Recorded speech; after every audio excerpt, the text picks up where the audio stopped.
یہودی و عیسائی سے نکاح کا حکم۔ یہودی یا عیسائی لڑکی سے نکاح کن صورتوں میں جائز ہے اور کن صورتوں میں ناجائز ہے؟ خالد صاحب پشاور سے۔ خالد بھائی، آپ نے پشاور سے بڑا ٹیکنیکل قسم کا سوال پوچھا ہے۔ دیکھو، یہودی یا عیسائی عورت سے نکاح ایک تو ہے کہ ہو جائے گا کہ نہیں ہوگا۔ جیسے آپ ہندو لڑکی سے نکاح کرتے ہیں نا، تو جائز ناجائز کی بحث اس لیے غلط ہے کہ وہ نکاح ہی نہیں ہوگا، 100 دفعہ بھی نکاح کر لیں وہ کل عدم ہے، یعنی نکاح منعقد ہی نہیں ہوگا۔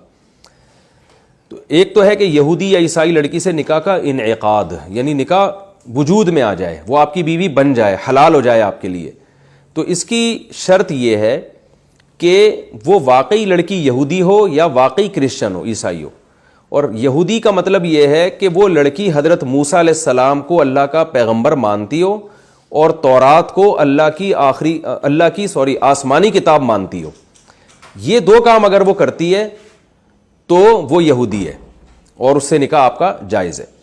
دوسرا، عیسائی لڑکی سے نکاح اس صورت میں جائز کا مطلب ہے کہ یعنی منعقد ہو جائے گا نکاح۔ دوسرا، عیسائی لڑکی کے لیے ضروری ہے کہ وہ حضرت عیسیٰ علیہ السلام کو پیغمبر مانتی ہو، چاہے وہ بے شک خدا کا بیٹا مانتی ہو۔ خدا کا بیٹا ماننا تو شرک ہے، یہ تو بہت بڑا کفر ہے، لیکن اس سے وہ اہل کتاب کی فہرست سے خارج نہیں ہو جاتی اور اس سے پھر بھی نکاح جائز ہوتا ہے آپ کا، کیونکہ عیسائی تو مانتے ہیں حضرت عیسیٰ کو معاذ اللہ کا بیٹا مانتے ہیں، تو یہ عقیدہ تو کفریہ ہے، لیکن نکاح اس سے ہو جائے گا، اس عیسائی سے جو حضرت عیسیٰ کو اللہ تعالیٰ کا پیغمبر مانتی ہو اور انجیل اور تورات کو اللہ کی آسمانی کتاب مانتی ہو، بائبل کو اللہ کی کتاب مانتی ہو کہ اللہ نے آسمانی کتاب نازل کی ہے۔ کیونکہ آج بہت سے یہودی یا عیسائی ایسے ہیں جو بالکل ایتھیسٹ ہو چکے ہیں، وہ یہودی نہیں ہیں۔ آپ ان سے بات کرو، حضرت موسیٰ کا انکار کر دیتے ہیں، وہ حضرت عیسیٰ کو نبی ماننے سے انکار کر دیتے ہیں، جو جیسے بہت سے مسلمان ہیں جو نام کے مسلمان ہیں لیکن وہ ملحد ہو چکے ہیں، ایتھیسٹ بن چکے ہیں۔ تو یورپ میں بہت سے کرسچن، بہت سے یہودی ایسے ہیں جو ایتھیسٹ ہو چکے ہیں، تو ان کا پھر یہودی نام ہونا کافی نہیں ہے، بلکہ یہ عقیدہ ہونا ضروری ہے۔ حضرت موسیٰ کو اللہ کا نبی مانتے ہوں، تورات کو آسمانی کتاب، اور عیسائی عورت کے لیے ضروری ہے کہ وہ حضرت عیسیٰ کو اللہ کا نبی مانتی ہو اور انجیل کو اللہ کی کتاب مانتی ہو۔ تو یہ دو شرطیں ہوں گی تو نکاح کریں گے لڑکی سے تو نکاح ہو جائے گا آپ کا۔ رہا یہ مسئلہ کہ یہ عمل جائز ہے یا نہیں، تو نکاح تو ہو جائے گا، بیوی بن جائے گی، بیوی حلال ہو جائے گی، یعنی اس سے آپ کا ریلیشن جائز ہو جائے گا، اس سے جو اولاد ہوگی وہ ثابت النسب ہوگی، تو یہ سب تو ٹھیک ہے۔ لیکن یہ کام کرنا جائز ہے یا نہیں، تو اس کا مدار اس پر ہے کہ اگر آپ کو یہ ذرا سا بھی خطرہ ہو کہ میں نے یہودی یا عیسائی لڑکی سے نکاح کیا تو میری اولاد مرتد ہو جائے گی، یعنی وہ خاندان اتنا اسٹرانگ ہو کہ آپ کو یہ خطرہ ہو کہ میرے بچے اس دین کی طرف مائل ہو جائیں گے،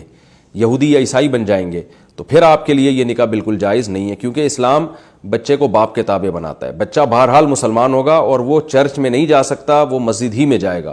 تو یورپ میں کیونکہ غیر مسلموں کا ہولڈ ہے، ایسے کئی کیسز ہمارے سامنے آئے ہیں کہ عیسائی لڑکی سے شادی کی، بچہ پیدا ہوا تو وہ خاتون اپنے ساتھ چرچ لے کے جا رہی ہیں، باپ ادھر بیٹھا ہوا ہے اور اس کا ذہن لڑکی نے خراب کر دیا۔ تو ایسا خطرہ اگر موجود ہے تو پھر یہ نکاح منعقد تو ہو جائے گا مگر نکاح کا گناہ ہوگا، کیونکہ آپ اپنی اولاد کا ایمان جو ہے داؤ پہ لگا رہے ہیں۔ یا آپ ہی کی ذات کو اگر خدا نخواستہ خطرہ ہے، آپ کمزور ایمان کے ہیں، آپ نے یہودی یا عیسائی لڑکی سے شادی کی، پتہ چلا آپ ہی ٹہل گئے اور آپ ہی عیسائی بن گئے، یہودی بن گئے، تو یہ خطرہ بھی ہو تو بھی ایسے خطرات مول لینا، اسلام اس کی قطعی اجازت نہیں دیتا۔ تو اگر یہ دو خطرات نہیں ہیں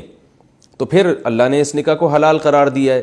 تو پابندی لگانے کی کسی کو گنجائش نہیں ہے جب اللہ نے ایک چیز کو جائز قرار دیا ہے۔ البتہ میں ایک مشورہ ضرور دیتا ہوں ایسے لوگوں کو جو کسی یہودی یا عیسائی لڑکی سے شادی کر رہے ہیں، کرسچن لڑکی سے شادی کر رہے ہیں، ایک مشورہ میں ضرور دیتا ہوں۔ مشورہ یہ دیتا ہوں کہ بھائی پہلے ہی مسلمان لڑکیاں اتنی زیادہ تعداد میں ہیں کہ اگر آپ گوری لڑکیوں سے شادیاں کرنا شروع کر دیں گے امریکہ میں، یو کے میں اور یورپ میں یا پاکستان میں ہی عیسائی لڑکیوں سے اگر شادیاں شروع کر دیں گے تو یہ ہماری مسلمان لڑکیوں کے رشتوں میں ویسے ہی کمی ہو رہی ہے، بیچاری کہاں جائیں گی؟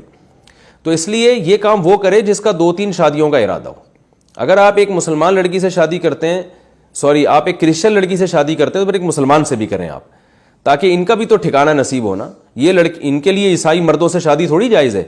تو اگر سارے مسلمان اس طرح سے یا بہت سارے بھی شروع کر دیں گے تو لڑکیوں کے لیے رشتے مارکیٹ میں ویسے ہی شارٹ ہیں،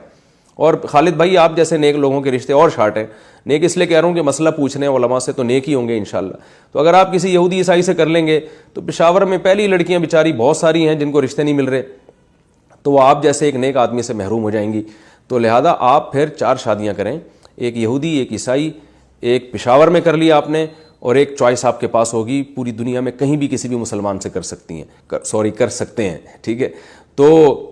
دو شادیوں کا جس کا پروگرام ہونا اس کو ہم اپریشیٹ کرتے ہیں کہ ایک وہاں کر لے تو ایک یہاں کر لے. جس کا ایک ہی کا ارادہ ہے اس کو پھر یہی ترغیب ہے کہ نبی صلی اللہ علیہ وسلم کے بھی اصل ترغیب ہے بھی دینداری کو ترجیح دی جائے, دیندار لڑکی کو ترجیح دی جائے. اپنا مستقبل داؤ پہ لگانے سے جو ہے نا انسان کو بچنا چاہیے. ہاں کسی کو زنا کا خدا نخواستہ خطرہ ہو, یورپ میں رہ رہا ہے, مسلمان لڑکی کا رشتہ ہی نہیں مل رہا تلاش کے باوجود, اور خطرہ ہے کہ وہ زنا کر لے گا, تو اس پر تو پھر واجب ہے کہ بھئی جو رشتہ بھی ملتا ہے وہ کر لے, کم از کم اپنے آپ کو زنا سے بہرحال